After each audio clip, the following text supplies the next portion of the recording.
Kajian Kitab.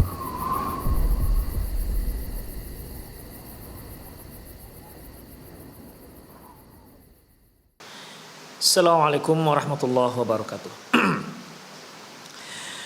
Innal hamdalillah nahmaduhu wa nasta'inuhu wa nastaghfiruh wa na'udzu billahi min shururi anfusina wa sayyiati a'malina may yahdihillahu fahuwal muhtadi wa may yudlil falan tajida lahu waliyyan mursyida. Asyhadu an la ilaha illallah wahdahu la syarika lah wa asyhadu anna Muhammadan abduhu wa rasuluh alladzi la nabiyya ba'dah. Wa qala Allah subhanahu wa ta'ala ya ayyuhalladzina amanu taqullaha haqqa tuqatih wa la tamutunna illa wa antum muslimun. Wa qala azza man qala ya ayyuhalladzina amanu taqullaha wa qulu qawlan sadida yuslih lakum a'malakum wa yaghfir lakum dhunubakum wa may yuti'illaha wa rasulahu faqad faza fawzan 'azima.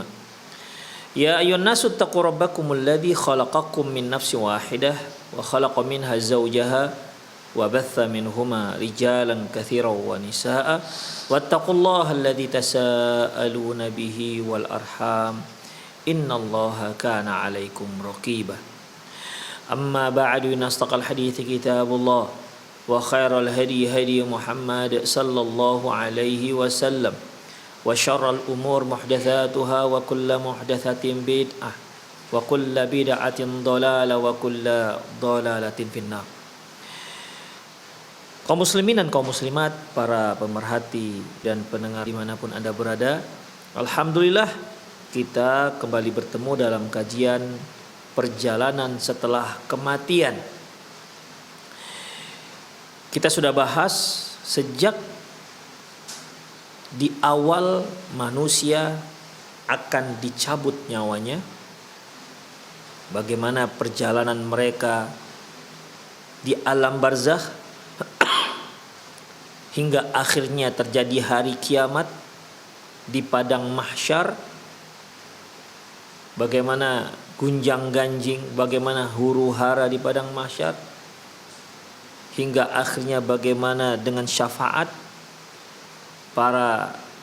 Rasulullah SAW untuk umat manusia, dan sampailah perjalanan kita yaitu pada fase dihisabnya umat manusia.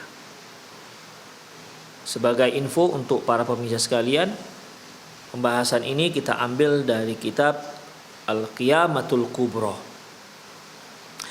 Ikhwah azinallahu wa iyyakum, kita sudah sebutkan beberapa sifat ataupun karakteristik daripada pengadilan Allah Subhanahu wa taala. Yang pertama, bahwasanya pengadilan Allah Subhanahu wa taala pengadilan yang sempurna keadilannya, sehingga tidak ada seorang pun yang merasa tidak puas atas keputusan pengadilan Allah Subhanahu wa taala. Sangkin puasnya mereka, jika mereka Allah tetapkan berada dalam neraka, maka mereka hanya bisa menyesalkan diri mereka sendiri, karena mereka tahu penyebab mereka dipurukkan ke dalam neraka jahanam itu akibat ulah mereka sendiri semasa mereka di dunia. Kemudian tidak ada seorang pun dibebankan kejahatan orang lain. Masing-masing manusia akan mengemban kejahatannya masing-masing, akan mempertanggungjawabkan kejahatannya masing-masing. Tidak ada dosa orang dibebankan kepada orang lain, itu tidak ada. Demikian ikhwah.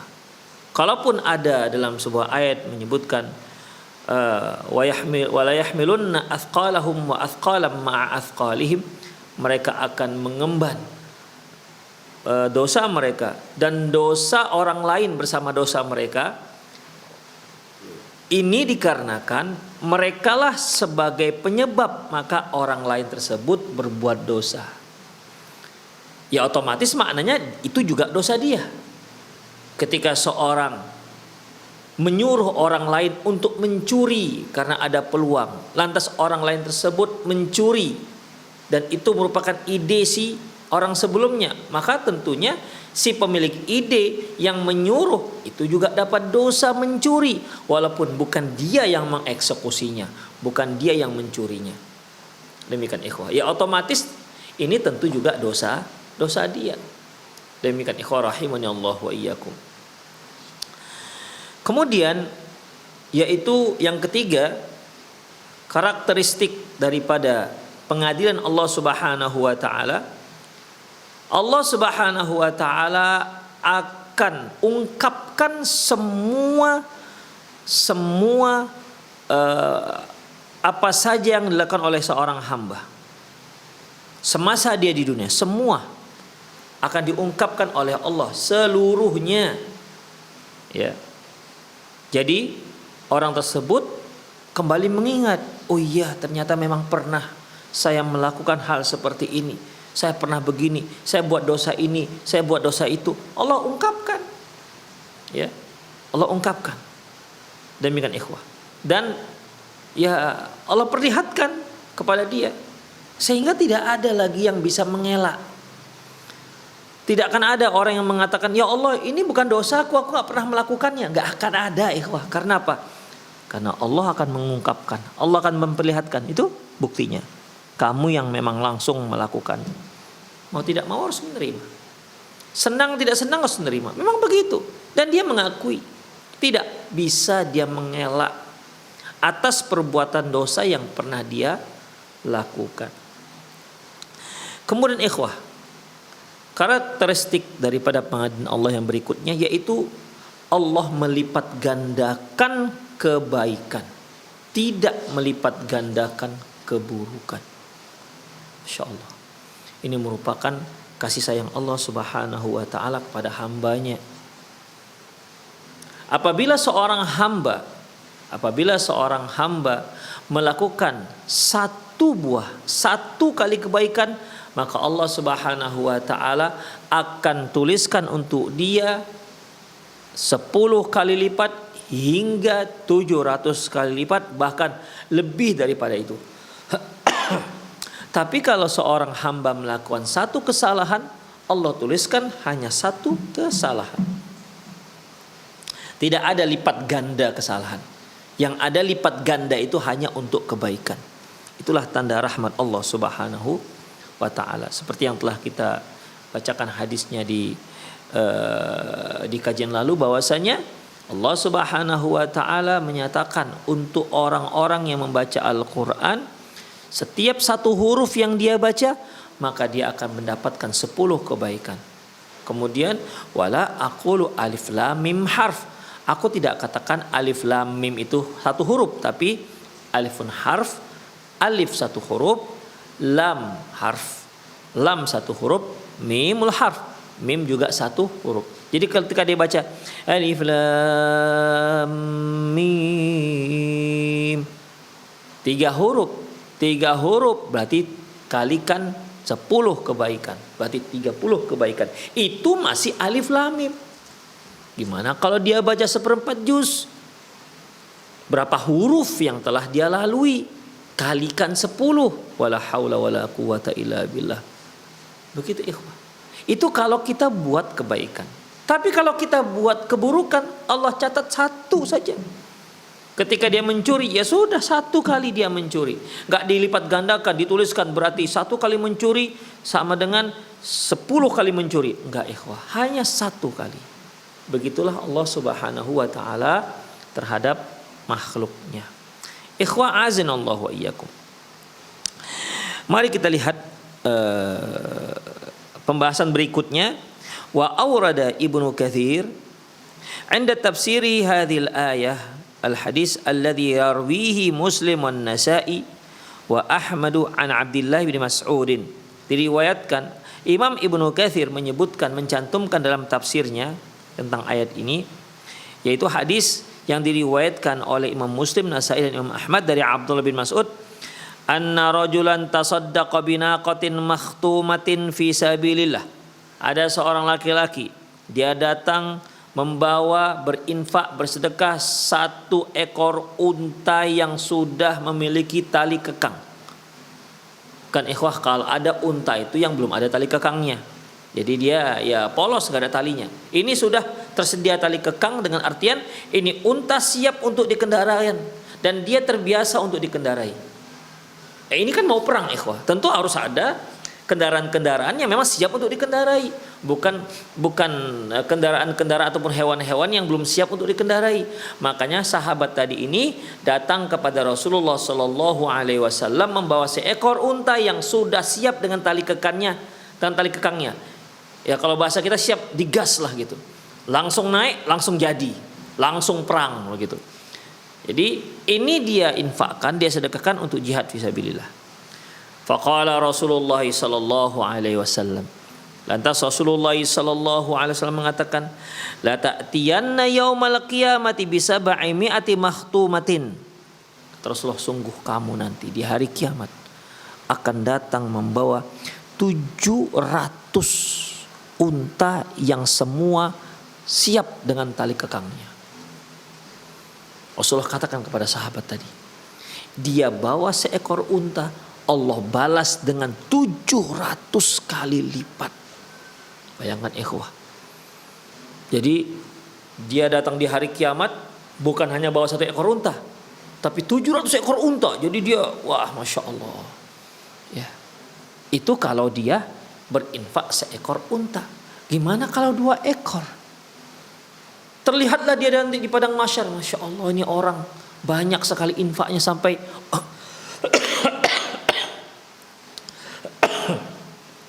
sampai untanya pun Allah perlihatkan. Demikian ikhwah, la ta'tiyanna yaumal qiyamati bisab'ati mi'ati makhtumah. Kamu nanti di hari kiamat datang membawa 700 ekor unta yang siap dengan tali kekangnya. Faqala ya Rasulullah, hadi fisabilillah. Dia mengatakan, ya Rasulullah, ini fisabilillah. Hadzal lafz Ahmad wan Nasa'i. Yang seperti ini lafaz yang diriwayatkan oleh Imam Ahmad dan Imam Nasa'i. Wa fi lafzi Muslim. Dalam lafaz yang diriwayatkan oleh Imam Muslim, redaksinya, ja'a rajulun binaqatin makhtumatin. Seorang laki-laki datang dengan unta yang sudah siap dengan tali kekangnya. Faqala ya Rasulullah, hadi fisabilillah. Dia katakan, ya Rasulullah, ini untuk jihad fisabilillah. Faqala, lantas beliau mengatakan, laka biha yaumal qiyamati sab'atu mi'a naqah. Untukmu nanti di hari kiamat sebanyak 700 unta. Itu ikhwah. Ini yang kita katakan tadi, bahwasanya ketika seorang melakukan kebaikan, Allah lipat gandakan. Allah lipat gandakan. Allah enggak hitung-hitung kalau masalah ini ikhwah. Allah enggak hitung-hitung. Bahkan kalau Allah mau, Allah berikan jauh, 1000 kali lipat. Tapi kan ada hadisnya ini 700 kali lipat, kita hanya sebutkan 700 kali lipat. Mungkinkah Allah melipat gandakan lebih daripada itu? Sangat mungkin. Wa madzalika 'ala Allah bi'aziz, dan itu tidak sulit bagi Allah. Inna dzalika 'ala Allah yasir. Sungguhnya itu sangat mudah bagi Allah Subhanahu wa taala.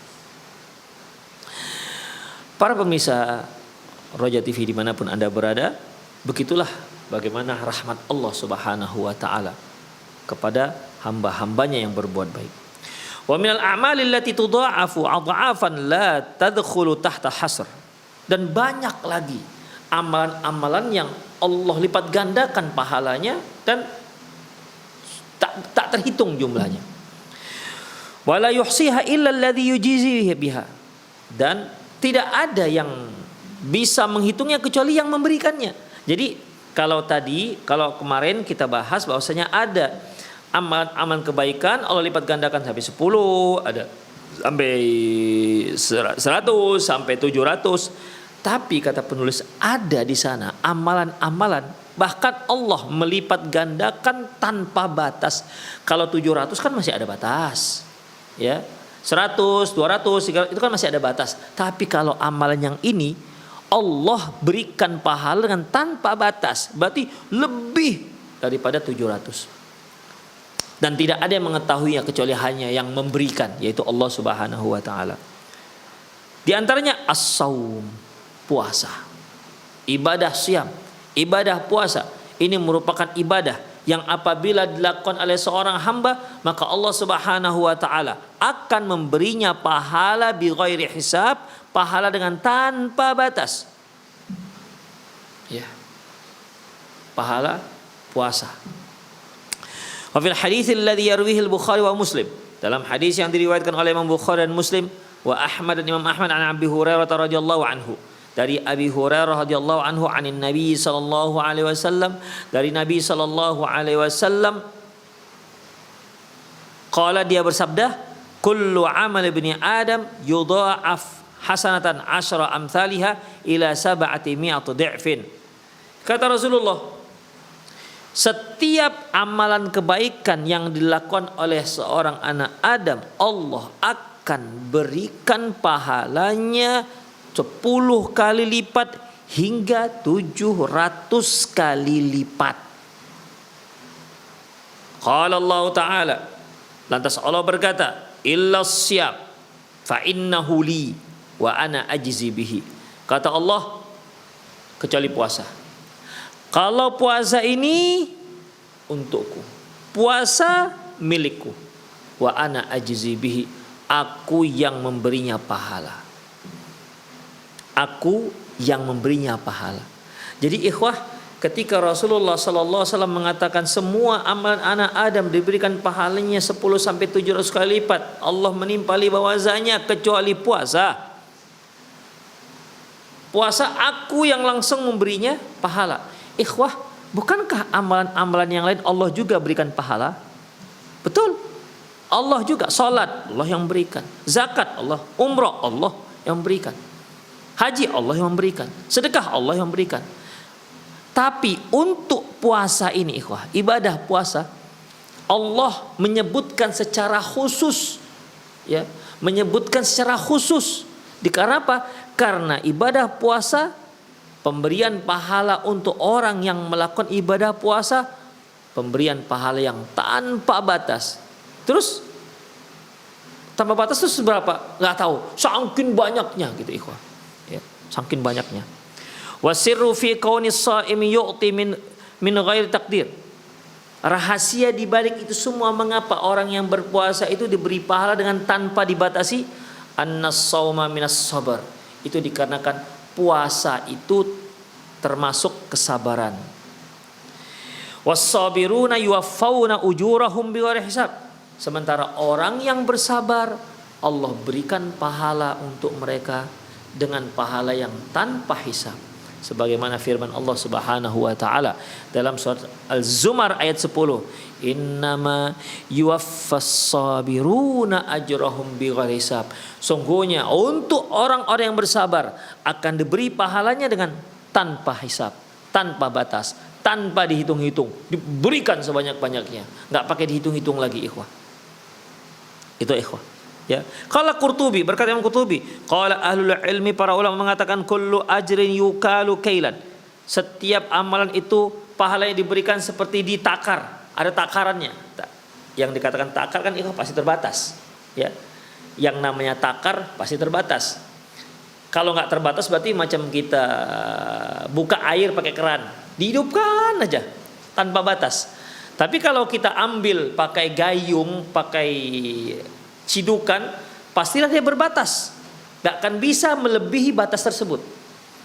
Gak akan bisa melebihi takaran tersebut. Demikian ikhwah. Ini yang kata Imam Al-Qurtubi, bahwasanya para ulama mengatakan setiap amalan itu diberikan dengan seperti ada takaran, ada batasan. Wa yuzan waznan, dan akan ditimbang, illa saum, kecuali puasa. Fa innahu yuhsi haswan wa yaghrifu gharfan.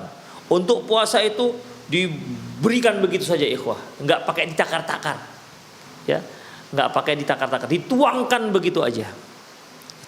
Ikhwah rahimanallah wa iyyakum. Ya, jadi dalam masalah ini, ya, karena memang puasa itu ikhwah, ibadah puasa, kita harus menjadi orang yang sabar, melatih kita menjadi seorang yang sabar. Dan ingat bahwasanya puasa itu tidak hanya sekedar nggak makan dan nggak minum, sebagaimana sabda Nabi Sallam, laisa siyamu Laisa siyamu minal akli wasyarab. Yang puasa itu tidak hanya sekedar menahan lapar dan tidak hanya sekedar menahan haus. Innamas siyamu minal lagwi warafath. Karena sesungguhnya puasa itu yaitu menahan diri minal lagwi, dari perbuatan yang sia-sia, warafath, dan ucapan-ucapan yang keji. Mengapa ucapan yang keji, ikhwah? Karena memang di lisan kita inilah yang paling banyak dosanya. Paling banyak dosa. Rasulullah juga mengatakan bahwasanya dosa yang terbanyak dilakukan anak Adam adalah terkait dengan lisan. Dan ketika seorang itu berpuasa, lisannya ini bisa dia kendalikan. Sesungguhnya yang puasa itu adalah menahan diri, tidak hanya dari makanan minum, tapi menahan diri dari yang sia-sia dan menahan diri dari ucapan-ucapan yang kotor. Fa in sabbahu ahadun, apabila ada orang yang mencelanya, au jahilahu, atau menjahilinya, falyaqul inni shaim. Udah katakan saja saya sedang puasa, enggak usah dibalas. Itulah merupakan sebuah kesabaran. Ya, kalau kita sedang dicela oleh orang, kan hawa nafsu kita kan inginnya mencerca balik dia. Kalau dia katakan kamu ini, kita inginnya kita balas. Demikian ikhwah rahimanallahu wa iyyakum. Ketika kita dikatakan dasar kamu itu orang hitam misalnya, kita bisa balas, ikhwah. Tapi bagi orang yang berpuasa tak perlu, dia bisa mengendalikan dirinya. Demikian. Tidak perlu dia meladeni orang-orang yang bodoh. Ya. Wa idza khatabahumul jahiluna qalu salama. Apabila ada orang-orang jahil yang mengajaknya bicara, qalu salama, dia katakan assalamualaikum. Karena kalau orang-orang jahil sudah bicara, ikhwah, dia nggak peduli apakah yang diucapkan itu baik atau tidak. Makanya ya kita nggak usah menggubris orang-orang yang jahil. Ketika orang-orang jahil mengomentari kita dengan komentar yang buruk, sudahlah, ya, fa'fu anhum. Maafkan saja sudah, maafkan. Nggak usah digubris. Sebab kalau digubris semakin jadi kalau orang yang jahil ini. Fa'fu anhum, maafkan. Kemudian wa'mur bil 'urfi, perintahkan berbuat ma'ruf. Wa'arid 'anil jahilin, dan berpalinglah dari orang-orang yang jahil. Ini dilatih ketika kita berpuasa. Butuh kesabaran, menguatkan hati. Jangan sampai kita itu tergulung dengan gejolak hawa nafsu, gejolak syahwat, gejolak amarah dan emosional. Ikhwah rahimani Allah wa iyyakum. Selanjutnya, wa minas sabri, di antara yang termasuk sabar, as-sabru 'alal ja'i'id dunya, yaitu sabar atas kesengsaraan dunia, wa ahzaniha, dan kesedihannya, wa qurbiha, dan kesengsaraannya, allati yabtaliyallahu biha ibad, yang memang Allah timpakan kepada seorang hamba, kepada hamba-hambanya. Allah berfirman dalam surah Al-Baqarah ayat 155 sampai 157, walanabluwannakum bisyai'im minal khaufi wal ju', kami akan coba kalian dengan sesuatu yang sifatnya minal jau', membuat kalian lapar. Minal khaufi wal ju', kami uji kalian dengan ketakutan. Wal ju', dengan laparan. Wa naqsim minal amwal wal anfus, dan kekurangan harta dan kekurangan jiwa. Kekurangan jiwa ini, ikhwah, adalah orang-orang yang ada di sekitar kita, orang-orang yang kita cintai akhirnya meninggal dunia sampai ajalnya. Wa naqsim minal amwal wal anfus wath thamarat, dan berkurangnya buah-buahan yang tadinya sekali panennya mungkin sampai 10 ton, tapi kali ini qadarullah panennya hanya 2 ton. Itu kan syok, ikhwah. Ya mungkin dikarenakan cuaca kurang mendukung, mungkin dikarenakan salah pupuk, atau mungkin dikarenakan salah apalah, intinya ikhwah, Intinya bahwasanya panennya tidak seberhasil dahulu. Dahulu 10 ton, kali ini 2 ton misalnya. Kan membuat hati kita sempit, membuat dunia kini terasa gelap. Demikian, itu cobaan dari Allah Subhanahu wa taala. Ya, itu merupakan cobaan dari Allah Subhanahu wa taala. Wa basyiris sabirin, kata Allah, bersabarlah. Beri kabar gembira bagi orang-orang yang bersabar. Alladzina idza asabathum musibah, yang apabila mereka ditimpa musibah, qalu inna lillahi wa inna ilaihi raji'un. Mereka akan mengatakan, kami adalah milik Allah, kita milik Allah, dan sesungguhnya kita akan kembali kepada Allah. Kita akan kembali kepada pemiliknya. Kita memiliki istri yang sangat kita cintai. Kita memiliki anak-anak yang sangat kita sayangi. Buah jantung kita, sibiran tulang kita. Suatu hari Allah panggil mereka. Kita katakan inna lillahi wa inna ilaihi raji'un. Kita itu milik Allah. Anak kita milik Allah. Istri kita milik Allah. Kita juga milik Allah. Ketika si pemilik sudah mengambil, tidak ada seorang pun yang sanggup untuk menghalang-halangi di saat sang pemilik mau mengambil. Maka kita tidak ada yang bisa kita lakukan selain bersabar dan mengatakan inna lillahi wa inna ilaihi raji'un. Ketika seorang sudah sanggup seperti ini, dia ridho dengan ketetapan Allah Subhanahu wa taala. Musibah gagal panen, musibah orang-orang yang dicintai, yang dia cintai meninggal dunia, musibah harta kemalingan, musibah rumah kebakaran. Ini semua musibah, dan itu merupakan cobaan yang Allah cobakan kepada para hamba. Gimana sih hambaku? Kalau aku coba seperti ini, gimana sih dia?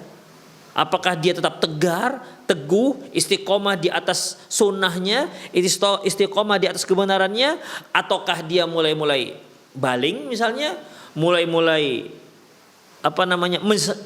muncul penyesalan yang bersangatan. Seandainya saya begini, tentu kan tidak begini. Apakah begitu dia jadinya? Kalau ternyata dia orang yang kokoh, sabit, mantap akidahnya, kuat keimanannya, sabar orangnya, maka dia akan mengatakan inna lillahi wa inna ilaihi raji'un.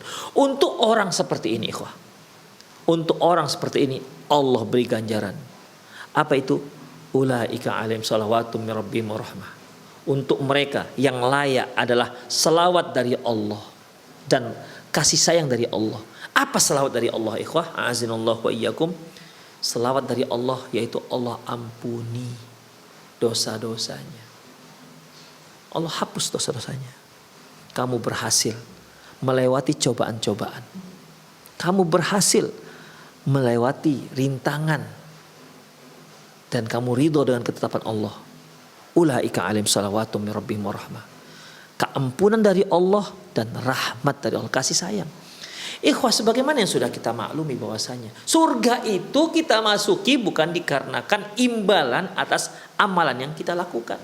Gak pantas, belum pas, belum pantas kita beramal soleh, semua kita lakukan dari A sampai Z. Itu belum bisa nilainya untuk mendapatkan surga. Surga itu masih terlalu tinggi nilainya. Masih terlalu tinggi. Ibaratnya kalau ada seorang yang cleaning service, kerjaannya sehari-hari bersihkan WC, bersihkan lantai. Kemudian apakah mungkin dia digaji 4 miliar? Kita katakan gak mungkin. Gak mungkin, ikhwah. Tapi kalau ada seorang, kalau GM-nya ataupun owner perusahaan tersebut melihat ini, Masya Allah bapak ini orang belum datang, dia sudah datang pagi-pagi, dia bersihkan rajin, Masya Allah. Orang sudah pulang semua, dia masih belum pulang, dia masih rajin membersihkan. Ya Allah, tuh muncul rasa sayang si ownernya ini. Udahlah pak, saya kasih bapak 4 miliar. Mungkin gak? Mungkin. Kita jenis yang begitu, ikhwah. Kita jenis yang begitu. Jadi bukan berarti karena surga itu bukan didapat dengan amal, nah lantas kita santai-santai saja begitu, tak beramal. Justru dengan kita beramal sungguh-sungguh, Allah melihat kita, gimana sih orang ini, oh dia sungguh-sungguh, aduh kasihan aku dengan dia, udah masukkan surga. Gitu loh maksudnya, ikhwah. Ya, semakin kita merengek kepada Allah, minta kepada Allah, kita taat kepada Allah dengan sesungguh-sungguhnya, Allah melihat usaha kita untuk mendapatkan surga.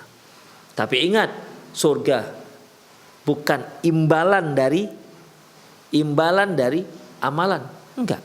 Tapi amalan itulah yang kita ingin memancing kasih sayang Allah, memancing kasihannya Allah kepada kita. Kita sujud lama, kita berdoa. Aduh, harapannya Allah melihat kita, aduh hambaku ini kasihan. Dia selalu minta, merengek kepadaku, minta ini, selalu menangis, minta ampun kepadaku. Dah, ku ampuni, ku masukkan dia surga. Begitu ikhwah. Ya, a'azanallahu wa iyyakum. Jadi termasuk sabar ikhwah, ya, yang seperti itu tadi. Dia katakan inna lillahi wa inna ilaihi raji'un. Ulaika alim salawatu min rabbihim wa rahmah wa ulaika humul muhtadun. Merekalah orang yang mendapat hidayah. Allahu akbar. Mereka ini yang dapat hidayah ikhwah. Allah subhanahu wa ta'ala memberikan hidayah. Ternyata orang yang sabar itu juga taufik dari Allah subhanahu wa ta'ala. Ya. Jadi bukan berarti kalau seandainya ya mungkin kita punya rumah terbakar, kemudian kita senang santai-santai saja, kemudian kita merasa menjadi orang yang bersabar. Ikhwah, sabar itu pun Allah yang menganugerahkan kita. Kita merasa, ya Allah sabarkan saya, Allah berikan kesabaran itu. Ketika Allah berikan kesabaran itu ikhwah, itu berarti nikmat yang luar biasa. Makanya Allah katakan ulaika humul muhtadun wa ulaika humul muhtadun. Mereka lah orang-orang yang mendapat hidayah. Wa indama yara ahlul afiyati 'azama ajri sabirin yatamannawna an takuna juludahum quridat bil maqaridi liyanalu ajra sabirin. Ketika orang yang sehat wal afiat melihat bagaimana luar biasanya pahala orang-orang yang sabar, mereka sampai-sampai berhayal, seandainya dahulu kulitku ini dipotong-potong, digunting-gunting dengan gunting, disiksa. Untuk apa disiksa? Supaya mendapatkan pahala orang yang sabar tadi itu. Maka mereka akan menginginkan itu. Saking besarnya, luar biasanya. Ya mungkin mereka yang tidak Allah coba dengan berbagai macam cobaan. Ternyata orang yang mendapat cobaan, dia sabar, Allah berikan luar biasa berupa ganjaran. Sehingga orang-orang ini, ya seandainya aku kalau di dunia diazab pun nggak apa-apalah, pokoknya dipotong-potong pun nggak apa-apa, asalkan aku dapat pahala seperti orang sabar ini. Sampai seperti itu ikhwah, luar biasanya pahala bersabar. Wa fi sunan at-Tirmidzi an Jabirin wa mu'jam at-Tabrani an Ibnu Abbasin bi isnadi hasanin anna Rasulullah sallallahu alaihi wasallam qala, bahwasanya Rasulullah sallallahu alaihi wasallam bersabda, la yawaddanna ahlul afiyati yaumal qiyamah. Yawaddan ini ikhwah, keinginan untuk mendapatkan sesuatu. Itu yawaddan, keinginan untuk mendapatkan sesuatu, harapan untuk mendapatkan sesuatu. Misalnya kan begini ikhwah, kita kepingin makan sate, nah itu yawaddun, artinya kita suka ingin mendapatkan sate untuk kita makan. Nah, demikian. Jadi ini begini, la yawaddanna ahlul afiyati yaumal qiyamah. Di sini ada la-nya la taukid, di ujungnya ada nun taukid. Jadi dua huruf taukid, penegasan. La yawaddanna ahlul afiyati yaumal qiyamah. Sungguh orang-orang sehat nanti di hari kiamat sangat menginginkan anna juludahum quridat bil maqarid, kalau kulit mereka tuh digunting-gunting dengan gunting. Mimma yaros min sawabi ahli bala, dikarenakan bagaimana mereka melihat orang-orang yang mendapat cobaan mendapatkan pahalanya. Demikian ikhwah. Selanjutnya, wa min fadlillahi tabaraka wa ta'ala annal mu'minal ladzi yahummu bi fi'lil hasanati walakinnahu la yaf'aluha tuktabu lahu hasanatun tammatun walladhi yahummu bi fi'lis sayyi'ati summa tudrikuhu makhafatallahi makhafatullahi fayatrukuha tuktabu lahu hasanatun tammatun. Di antara kasih sayang Allah kepada kita, ya, di antara kasih sayang Allah kepada kita, yaitu seorang mukmin apabila dia ingin berbuat baik. Hamma ini kalau memang hamma ini yaitu sesuatu yang sangat diinginkan.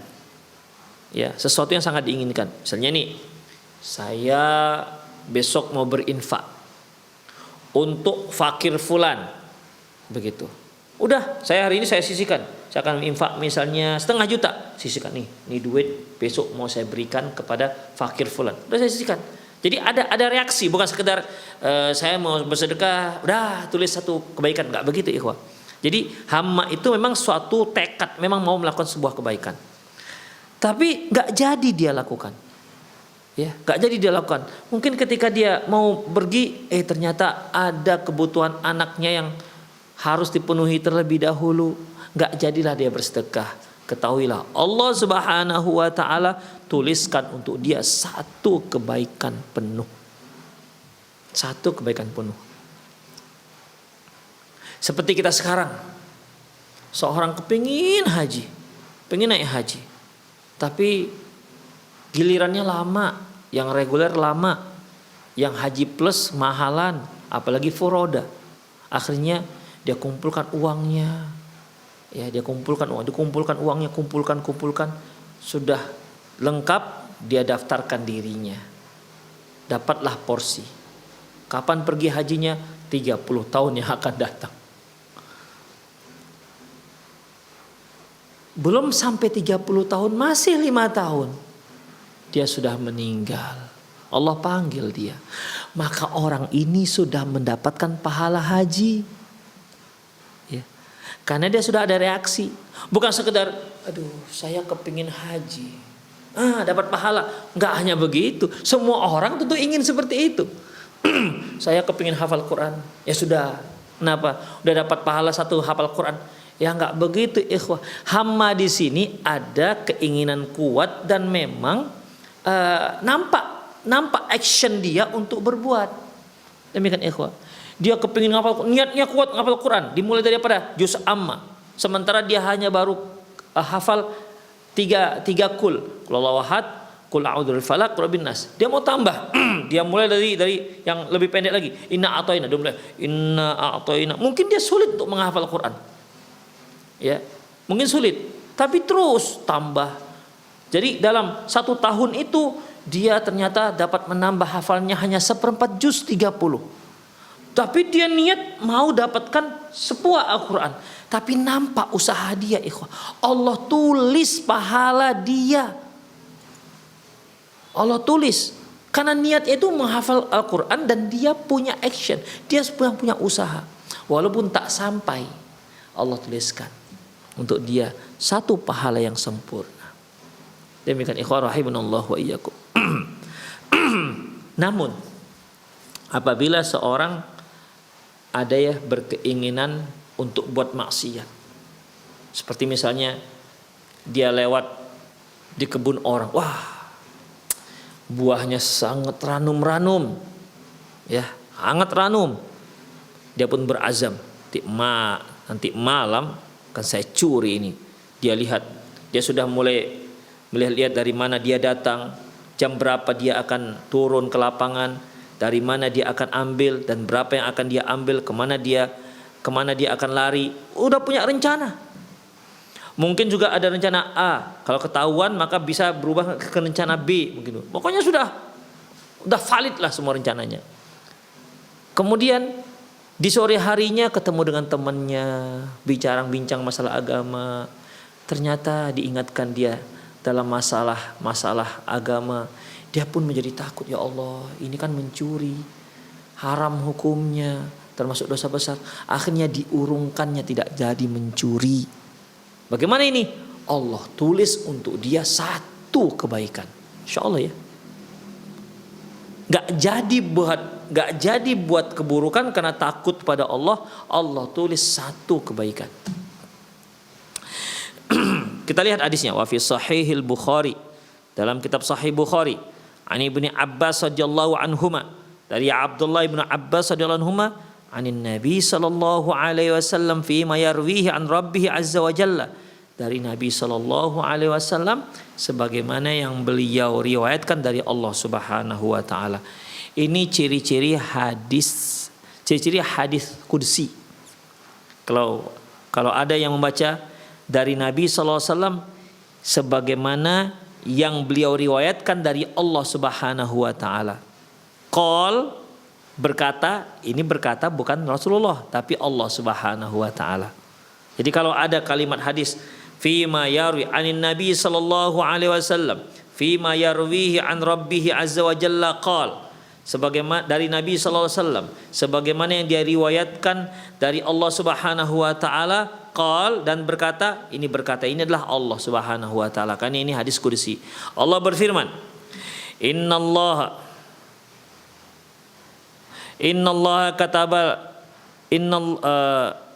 Innallaha katabal hasanati was sayiat summa bayyana dzalika faman hamma bi hasanatin falam ya'malha kataballahu lahu 'indahu hasanatan kamilah wa in huwa hamma fi hadza biha fa'amilaha kataballahu lahu 'indahu 'asyara hasanatin ila sab'atu mi'ati dhi'fin ila adha'afin katsirah.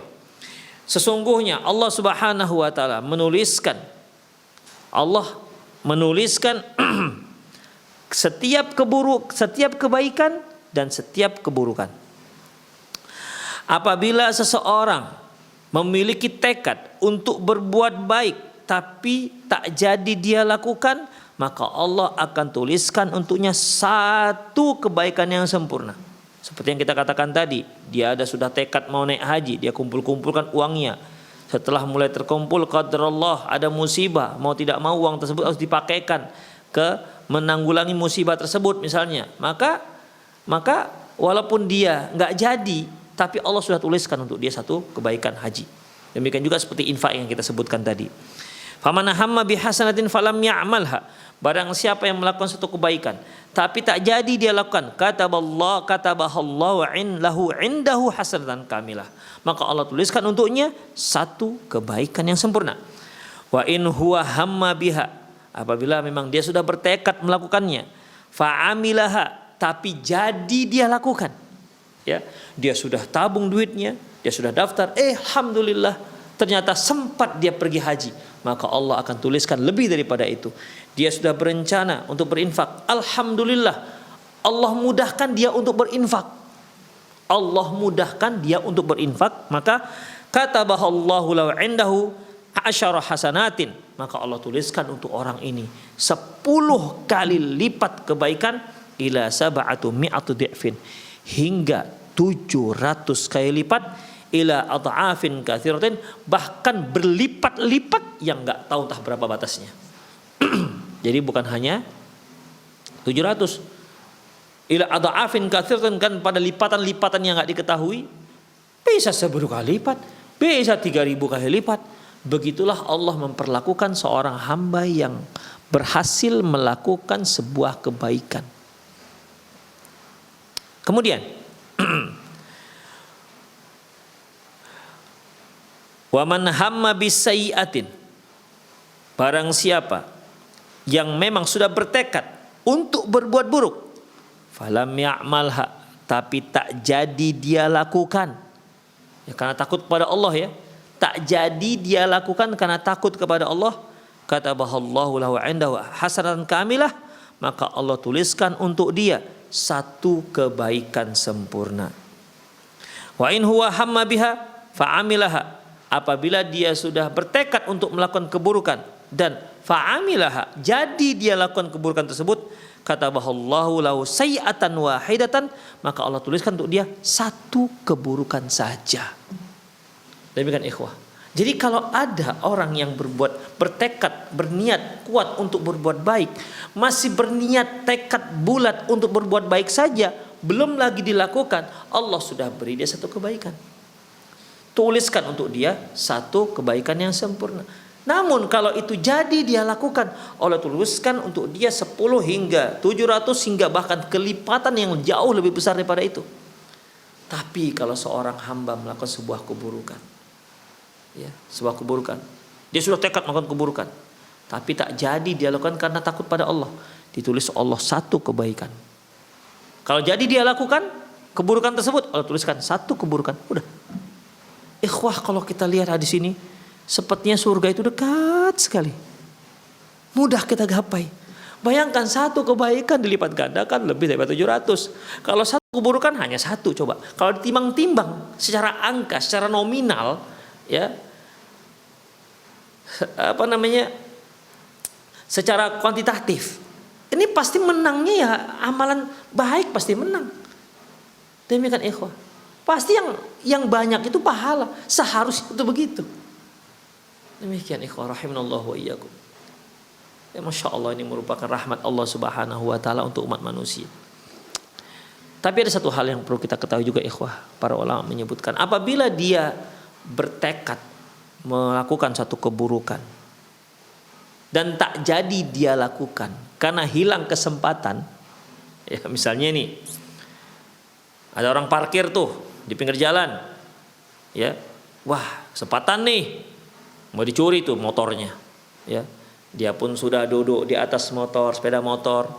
Dia pun sudah ambillah kunci T-nya untuk membongkar kuncinya. Sudah dia ubrak-abrik gitu ya. Ya sudah dia pokoknya dia kutak-kutik, udah dia otak-atik lah tempat kuncinya itu. Datang si pemilik, gak jadi dia lakukan. Yang seperti ini dituliskan untuk dia satu pencurian. Kenapa? Dia sudah usaha, ya. Dia sudah usaha dan tak jadi bukan karena Allah, tapi kesempatan hilang. Dia sudah bertekad untuk mencuri ayam misalnya, ya, bertekad untuk mencuri ayam. Dia sudah punya trik bagaimana agar ayam dicuri ini tidak berkotek. Ya mungkin dia ada punya resep tertentu gitu kan. Dia sudah merengsek masuk ke dalam kandang ayam, sudah dia pegang 3 ekor ayam, tidak berkotek karena dia berikan apalah begitu. Ketika dia mau keluar kandang, ternyata yang punya kandang, yang punya ayam datang. Hei, siapa itu? Dia pun lari terbirit-birit, ayamnya nggak jadi dibawa, kan nggak jadi mencuri. Tapi karena dia sudah punya action, dia sudah berbuat, ya, dia sudah berbuat, maka dia walaupun nggak jadi dia ambil karena ayamnya ketinggalan misalnya, maka dia sudah ditulis satu keburukan, ya ikhwah, satu keburukan, walaupun nggak jadi, ya nggak jadi. Atau dia mau mencuri buah misalnya, bebuahan, dia sudah bolak-balik, oh ada kesempatan ini, manjatlah dia, rupanya datang yang punya kebun, hei siapa itu? Lompat dia, nggak jadi mencuri. Lompat, lari, terbirit-birit, gak jadi mencuri. Gak jadi mencuri bukan karena takut pada Allah, tapi hilang kesempatan. Maka untuk orang ini ditulis satu keburukan. Demikian ikhwah. Hal ini para ulama berdalilkan ini. Mengapa dikatakan satu keburukan? Mereka berdalilkan berdasarkan sabda Nabi SAW, Al-qatil wal maktulu finnar, kata Rasulullah. Pembunuh yang dibunuh itu masuk neraka. Sahabat bertanya, ya Rasulullah, kalau yang membunuh yang masuk neraka, okelah, karena dia yang telah berbuat jahat, dia telah membunuh. Terus yang dibunuh kenapa kok masuk neraka juga? Apa kata Rasulullah? Bukankah dia tadinya berupaya untuk membunuh lawannya, tapi karena lawan yang menang, ya, dia yang kalah, dia yang mati, akhirnya dia yang mati. Tapi tadinya sebenarnya dia juga sudah berupaya untuk mengalahkan kawannya, tapi karena dia yang kalah, dia yang terbunuh. Bukankah dia tadi dari awal memang sudah berupaya untuk membunuh temannya? Demikian. Makanya al-qatil wal maktul finnar. Demikian ikhwah rahimanallahu. Itulah dia bagaimana Allah Subhanahu wa taala melipat gandakan amalan seorang hamba, amalan kebaikan seorang hamba. Dan ini merupakan karakter pengadilan Allah Subhanahu wa taala. Ya, yang berbuat baik akan dilipat gandakan 700 kali lipat, 10 sampai 700 kali lipat, bahkan lebih daripada itu seperti bahkan tidak ada batasnya seperti sabar, ya. Dan mereka yang belum berbuat baik sih tapi sudah bertekad berbuat baik, itu sudah Allah tuliskan satu kebaikan. Mereka yang sudah bertekad berbuat buruk tapi nggak jadi karena takut Allah, Allah tuliskan satu kebaikan juga. Tapi kalau jadi dia lakukan kebaikan tersebut, Allah tuliskan 10 hingga 700 bahkan lebih daripada itu. Kalau yang keburukan yang sudah dia tekadkan untuk dia lakukan dan jadi dia lakukan, Allah tuliskan untuk dia satu kejahatan, satu keburukan. Insyaallah rahmat Allah Subhanahu wa taala. Tapi itulah sering kita nggak nyadar itu, ya. Hal ini jarang kita sadari. Allah itu sangat sayang kepada kita. Demikian para pemirsa, sepertinya waktu kita sudah habis. Ya, insya Allah kita akan lanjutkan nanti di karakteristik yang lainnya terkait dengan karakteristik pengadilan Allah Subhanahu wa taala nanti di hari kiamat. Demikian, semoga bermanfaat. Bagi para pemirsa yang ingin bertanya, fala tafadhal. Silahkan. Syukran jazakallahu khairan wa barakallahu fiik atas penyampaian materi pada kesempatan pagi hari ini. Bagi Anda yang ingin bertanya seputar pembahasan pada kesempatan pagi hari ini, Anda dapat bertanya melalui layanan telepon di 021 823 6543 atau melalui pesan singkat di 081 989 6543. Pertanyaan pertama akan kita bacakan terlebih dahulu dari pesan singkat. Assalamualaikum warahmatullahi wabarakatuh. Ustadz, ana hamba Allah dari Sumatera Selatan. Semoga Allah Subhanahu wa taala semoga Ustadz selalu dalam lindungan Allah Subhanahu wa taala. Amin. Izin tanya Ustadz, bagaimana taubatnya orang yang pernah menyumpahi kematian untuk saudaranya, setelah itu baru sadar bahwa dia juga didoakan malaikat kematian dan baru menyesal. Mohon penjelasannya Ustadz, jazakallahu khairan. Sumpah kematian, Allahu a'lam, saya nggak tahu maksud sumpah kematian ini. Apa disumpahnya supaya mati atau gimana? Ya kalau seorang gimana?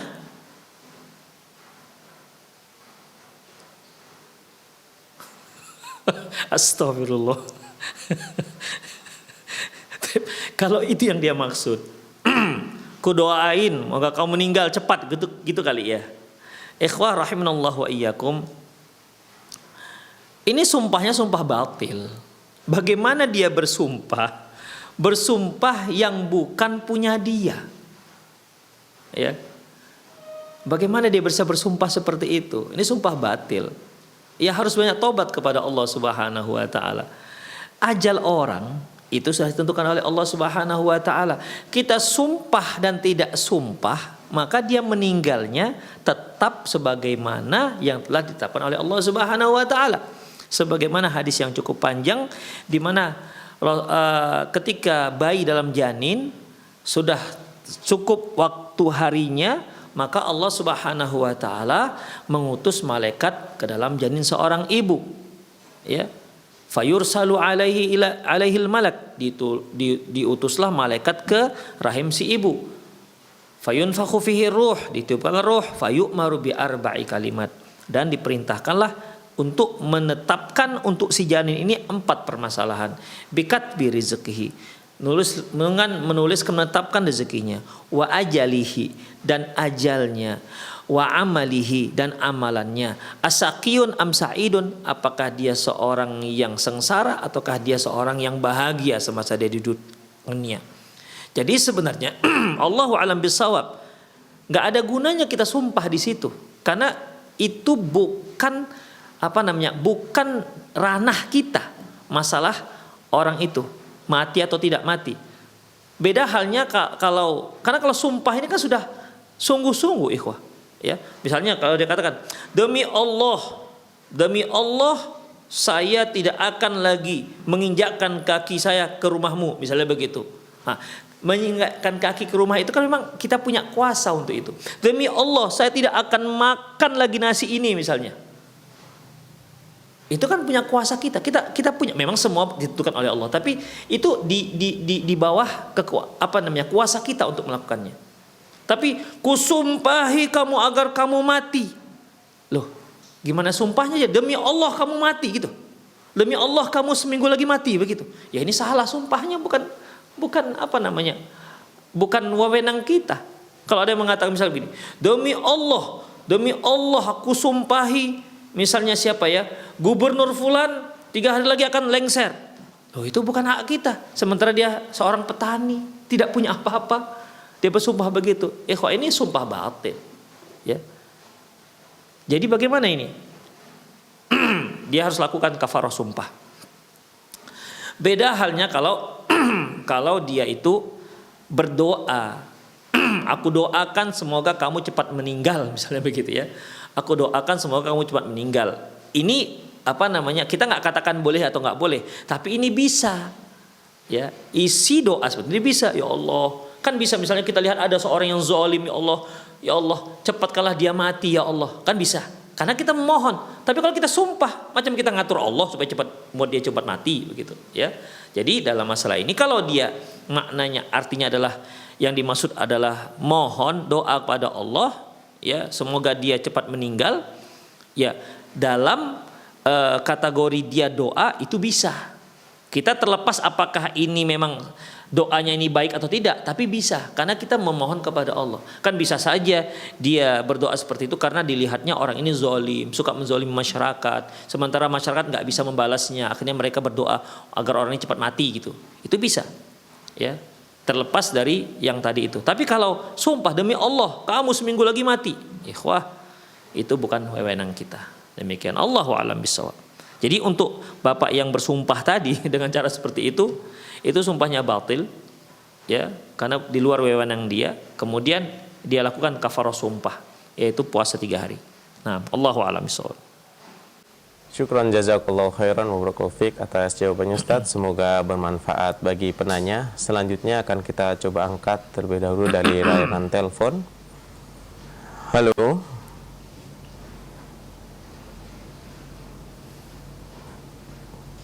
Halo. Assalamualaikum warahmatullahi wabarakatuh. Waalaikumsalam. Dengan Bapak siapa nih, mana Pak? Waalaikumsalam. Dari Mandailing Natal. Mohon maaf Pak, untuk volumenya bisa dikecilkan terlebih dahulu Pak.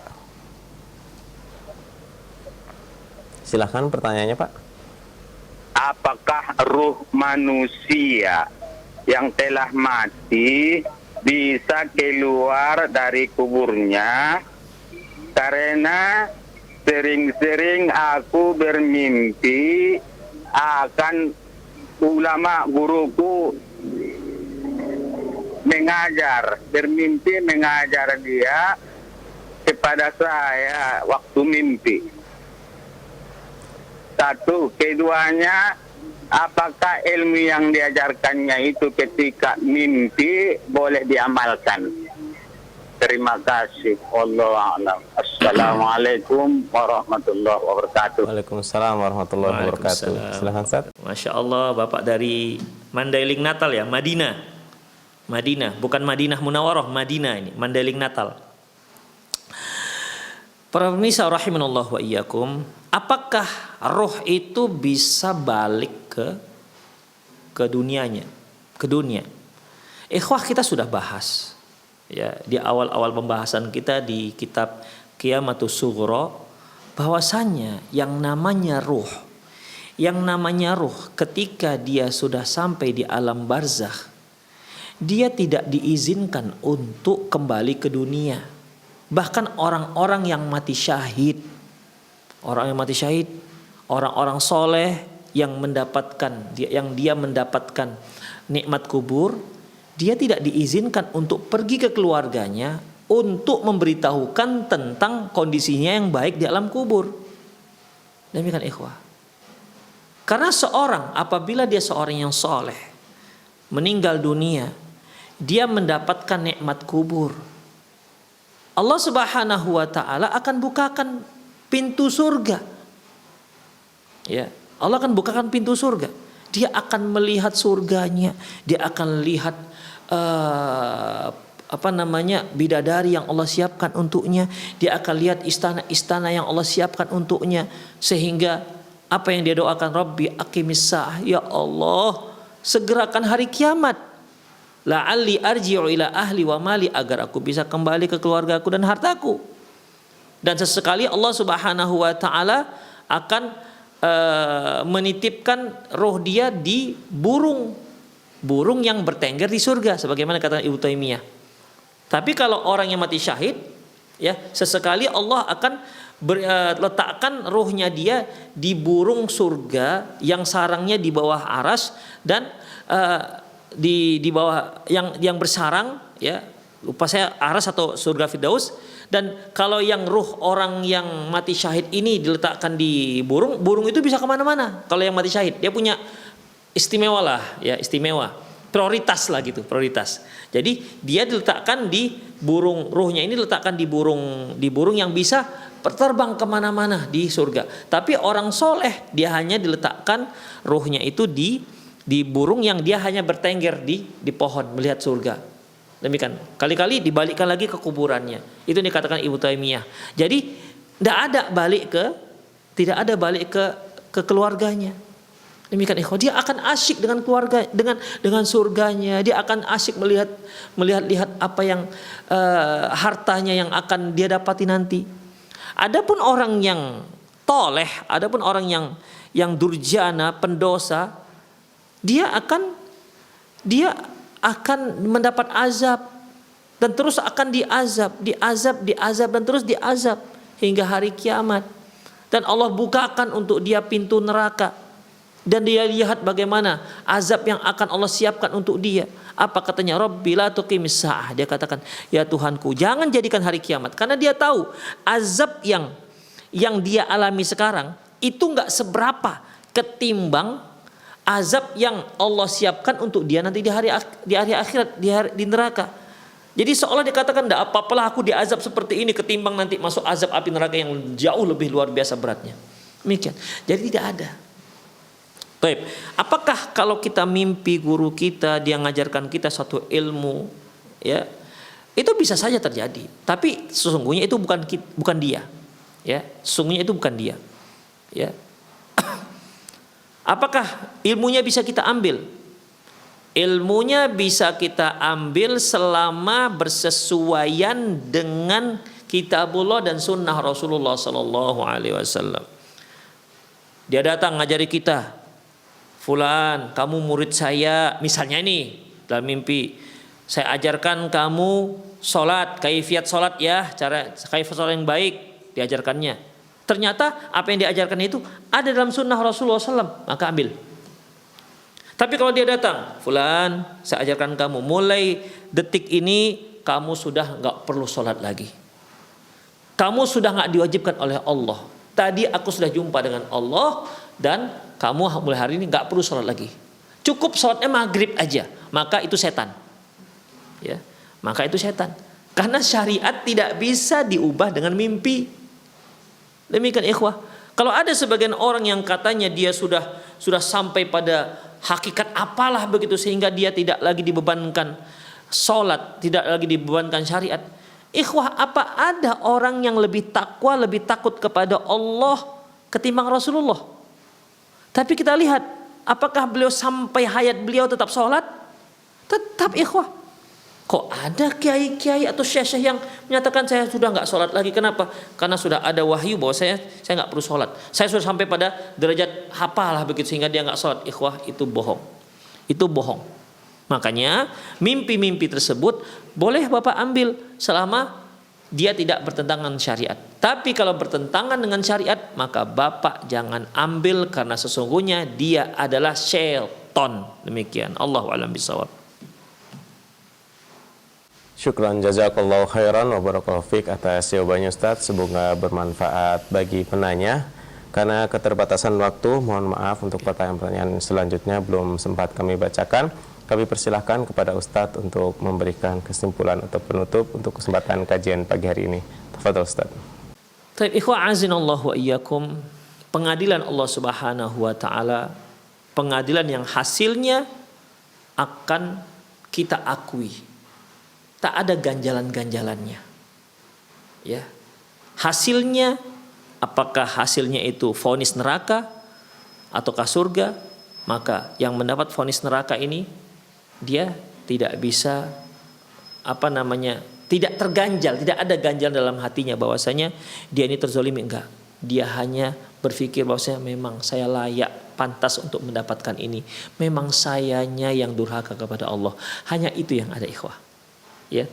Tidak akan ada terasa ganjalan-ganjalan, karena memang Allah Subhanahu wa taala telah memaparkan apa saja yang membuat dia tidak bisa mengelak atas apa yang dilakukan.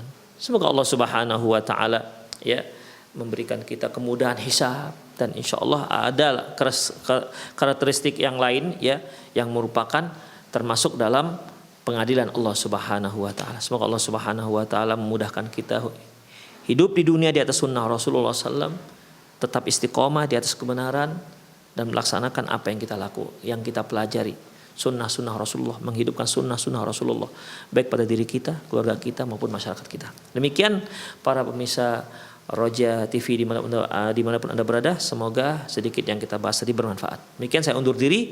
Aku qouli hadza wa astaghfirullah li wa lakum. Wal muslimin innahul ghafurur rahim. Assalamualaikum warahmatullahi wabarakatuh.